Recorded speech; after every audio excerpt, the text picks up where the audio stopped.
O Irã apostou seu destino no escudo protetor de Moscou, na maior jogada de sua história. No entanto, os estrategistas em Teherã agora encaram um profundo vazio por trás desse escudo. O Irã, considerado o aliado indispensável de Vladimir Putin, buscou em Moscou uma proteção contra os tambores de guerra que vinham de Washington. Mas em vez do muro de defesa que esperava, encontrou um iceberg diplomático. Com a sombra dos bombardeiros americanos se aproximando e sendo sentida nos céus de Teherã, o grande escudo do norte em que os generais iranianos confiavam evaporou da noite para o dia. Teherã, que retirou a máquina de guerra russa do atoleiro ucraniano com centenas de mísseis balísticos, milhares de drones Shahed e transferências de tecnologia, viu-se encurralado na conjuntura mais crítica. O Irã hipotecou seu próprio futuro pela guerra da Rússia na Ucrânia. Mas quando o dia do acerto de contas chegar, a única coisa que Putin dará ao Irã é, na verdade, um grande e sonoro nada. A anatomia desta traição não foi escrita com cortesia diplomática a portas fechadas, mas com as duras realidades no terreno. Tudo começou com a visita crítica do presidente iraniano Pezeshkian, em 27 de janeiro, para buscar garantias de segurança concretas de Moscou contra a iminente ameaça americana. A delegação iraniana esperava o guarda-chuva nuclear da Rússia, ou pelo menos garantias avançadas de defesa aérea, em troca da carta de parceria estratégica que colocou na mesa. No entanto, a resposta do Kremlin entrou para a história diplomática como um dos mais claros documentos de venda já vistos. O Comitê de Assuntos Internacionais da Duma, o parlamento russo, fez uma declaração que não deixou margem para mal-entendidos. A Rússia não enviará tropas para defender o Irã em uma possível guerra com os Estados Unidos. Esta declaração foi um choque completo para o regime em Teherã, já que o Irã havia fornecido apoio vital à Rússia na guerra da Ucrânia, colocando em risco sua própria segurança nacional. Esta não é apenas uma decisão de não enviar tropas, mas também um fechamento de portas diplomático. Moscou refutou o argumento do Irã de somos uma equipe, dizendo: somos apenas parceiros de negócios e agora estamos falidos. O que é ainda mais grave é que a Rússia não só se recusa a fornecer apoio militar, mas também se prepara para evacuar seu próprio pessoal do navio que afunda. De acordo com relatos confirmados pela agência de notícias TASS e pela Reuters, a gigante russa de energia nuclear Rosatom implementou planos para evacuar o pessoal russo que trabalha na usina nuclear de Bushehr, no Irã, em caso de emergência. Esta medida mostra que Moscou aceitou que o Irã será atacado, tratando isso como um fato consumado e focando unicamente em resgatar seus próprios cidadãos. Bushehr é o coração da infraestrutura energética do Irã. E em vez de proteger este coração, a Rússia está optando por retirar seus técnicos e deixar Teherã no escuro. Por outro lado, no entanto, o Irã fornece um apoio militar maciço à Rússia. Nos momentos mais críticos da guerra na Ucrânia, quando o exército russo estava ficando sem munição, Teherã veio em seu socorro. O Irã não apenas enviou milhares de drones kamikaze Shahed 136 para a Rússia, mas também forneceu todos os esquemas técnicos, planos de montagem de fábricas e suporte de engenharia para a produção desses drones em Tatarstan, dentro do território russo. Segundo relatos, a Rússia pretende atingir uma capacidade de produção de 1.000 drones Shahed por dia, graças à tecnologia iraniana. Enquanto o Irã lubrifica a máquina de guerra da Rússia, colocando em risco a sobrevivência do regime, Moscou deixou seu aliado indefeso no ar ao não entregar os caças Su-35 quando o Irã mais precisava deles. A Força Aérea do Irã, lutando para se manter operacional com aeronaves F-14 Tomcat e F-4 Phantom, que datam da década de 1970, via o acordo dos U-35 com a Rússia como uma receita para a salvação. Contudo, o Kremlin adiou continuamente a entrega dessas aeronaves, apresentou desculpas técnicas e prolongou o treinamento dos pilotos iranianos. Neste ponto, o espaço aéreo do Irã se tornou um território livre, vulnerável aos caças de quinta geração F-35 de Israel e dos Estados Unidos, devido à falha da Rússia em entregar as aeronaves e estabelecer os sistemas de defesa. A Rússia recebeu 2,7 bilhões de dólares em munições do Irã, mas em troca deu ao Irã apenas apelos diplomáticos por moderação e promessas vazias. O elo mais técnico e chocante nesta cadeia de traição é o colapso da linha logística no Mar Cáspio. Antes visto como um quintal seguro entre a Rússia e o Irã, o Mar Cáspio foi transformado em um campo de batalha pelos ataques de longo alcance da Ucrânia que atingiram navios pertencentes à frota russa do Cáspio e plataformas de petróleo.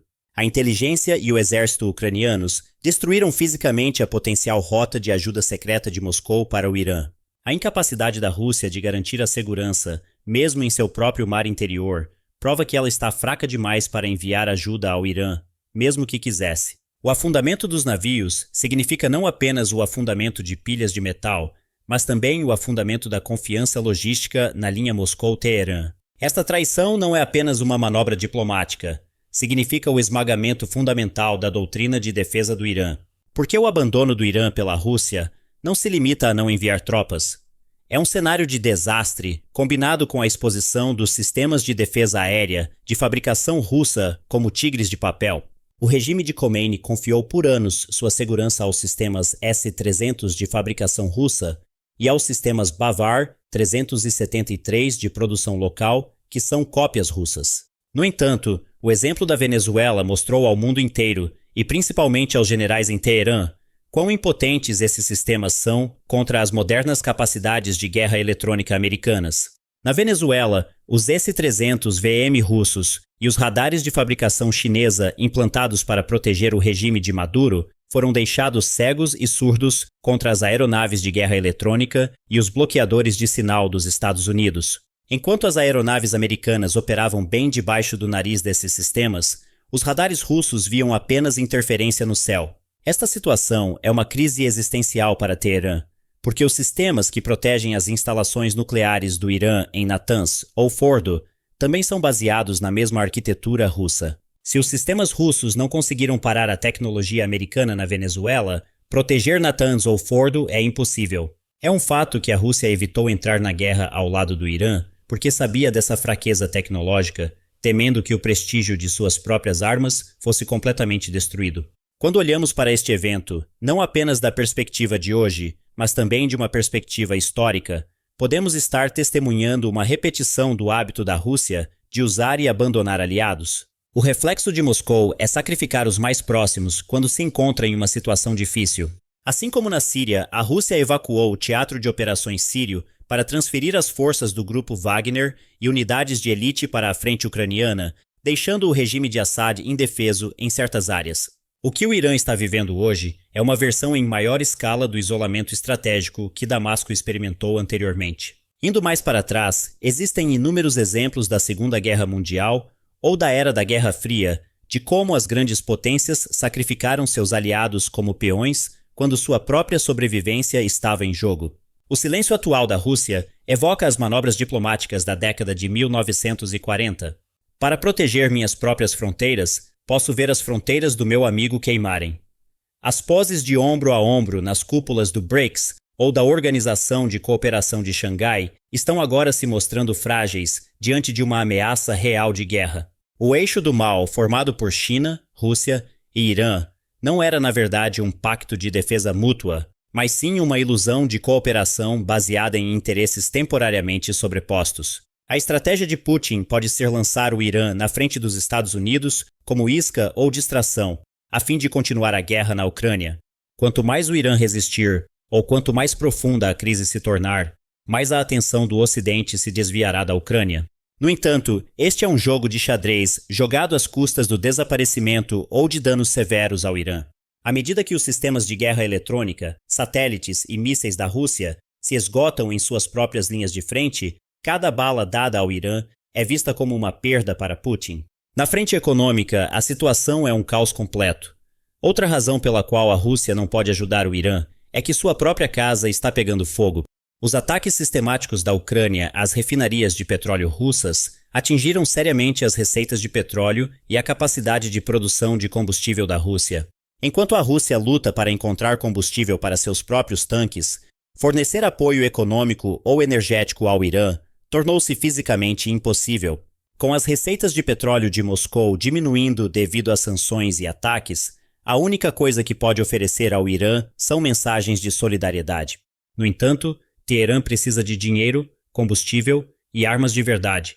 Em um cenário onde a Rússia não consegue proteger suas próprias refinarias, esperar que ela proteja os terminais de petróleo na ilha de Karg é algo além do irrealista. O impacto psicológico deste abandono está criando uma desmoralização significativa e uma onda de pânico dentro da Guarda Revolucionária Iraniana. Oficiais iranianos, alimentados por anos com propaganda sobre a Grande Aliança Eurasiana e o bloco Rússia-China-Irã, agora veem a ameaça de mísseis americanos se aproximando quando olham para o céu, e não aviões russos. Para aqueles que se lembram da Rússia encenando um cenário semelhante na Síria, retirando as forças do grupo Wagner e enfraquecendo Assad, este não é um filme novo. A traição de aliados não é uma exceção na política externa russa, mas um hábito. A Rússia, que deixou a Armênia sozinha contra o Azerbaijão e retirou o grupo Wagner da Síria, está agora tentando salvar a própria pele, jogando o Irã aos americanos. Combinada com o colapso logístico no Mar Cáspio, a jogada da Rússia está destruindo a profundidade estratégica do Irã. O ataque da Ucrânia aos navios russos no Mar Cáspio mostrou que nem mesmo o quintal de Moscou está mais seguro. Esta situação também destruiu as esperanças do Irã, de uma possível ajuda secreta da Rússia. O Mar Cáspio não é mais uma rota comercial, mas um campo de caça para os drones ucranianos. Como a Rússia pode ser um escudo para o Irã quando é incapaz de proteger seus próprios navios? Esta é a pergunta mais assustadora que ecoa nas salas de estratégia de Teherã. Em conclusão, o conto de fadas da fraternidade entre Teherã e Moscou terminou ao primeiro cheiro de pólvora. A Rússia usou o sangue e os recursos do Irã ao máximo na frente ucraniana. No entanto, naquele momento fatídico em que Teherã enfrentou uma ameaça existencial, ela trancou suas portas e fechou suas cortinas. As malas sendo feitas pelos técnicos russos em Bushehr não são apenas uma evacuação, mas o fim de uma era. A mensagem de Vladimir Putin é clara. Os interesses da Rússia vêm antes da sobrevivência de seus aliados. Para o Irã, esta lição significa uma solidão que terá um preço muito alto. Não há anjos da guarda no céu, apenas a tempestade que se aproxima. E quando os livros de história escreverem sobre este período, eles notarão que a Rússia comprou assentos na primeira fila não para defender o Irã, mas para assistir à sua queda. O eixo do mal não foi quebrado. Foi vendido por seu próprio fundador. O Irã agora está sozinho. E essa solidão foi selada pela fria traição de Moscou. No final, a conta sempre chega.